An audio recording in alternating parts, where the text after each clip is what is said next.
Ane head of state ya wanyan baby crow General Ignatius Kutu Champon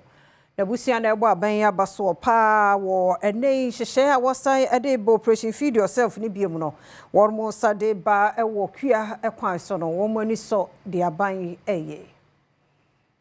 Ebusia panyini ya de Kane head of state General Ignatius Kutu Champon Edi abasabo ma Ghana aban no wonhyehyɛ pa wode agu akwam a eba behwɛ sɛ kua adwuma ebetumi agina brane sɛ Kane head of state ne ma kyerɛ dia wonhyehyɛ pa ye ne Ghana mampanyini de agu akwam edi ama no ba ya ye dɔ ɛwɔ man Ghana emu na bi nso so mu a yenye o man ye mu no ne nyina ne Kane papa ni sɔde ho no ho na enkemfa no bɛboa ama nnuane a ye o man mu no ayɛ krabɛhwɛ na ho bambɔ nsɛm no so no ayɛ kamakama ebi kraba sa hyɛ to agriculture because obi an say wa wantimi enwe aduane ahwe ho na wode hu ko tare abofo be control international say aban na hu on be friend bi foforo de ba ni nyina akosi wa say say gina ya na so na ye dure aduane ni efidi ho ebi o mutumi nya say ne brand because ne ma sesa ni part of asase ni what to say first but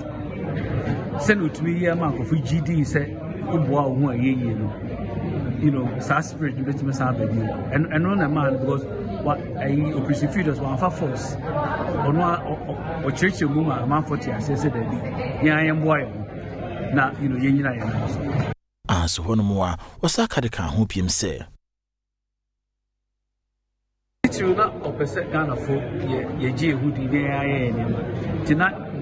na titiri ye pa ni self reliance number titiri a pese e de car say ye baka no asem ni sue figure ye at first year say ma ko so ba for you be a chiro book about nyamo ye na out of book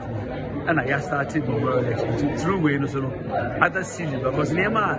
ye no kakra bi a nya because after we no go for P started by so oh ye muja way free